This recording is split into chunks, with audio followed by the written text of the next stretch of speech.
রান্না করছি মাছের ঝুরি ভাজা। শুকনো লঙ্কা দিলাম,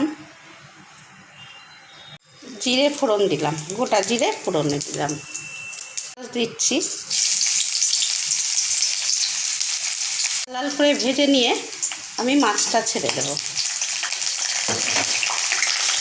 পেঁয়াজটা আমার লাল করে ভাজা হয়ে গেছে, এবার আমি মাছটা ছাড়ছি।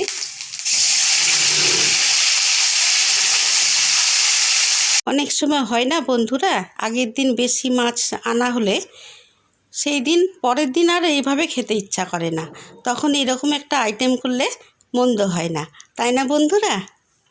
করে দেখবেন, নিশ্চয়ই ভালো লাগবে। মাছগুলো ভালো করে ভেঙে নিয়েছি, তারপর লবণ দিয়েছি এবং তারপরেও আমি লাল লাল করে মাছগুলো ভেজে নিচ্ছি। কমপ্লিট আমার মাছের ঝুরি ভাজা।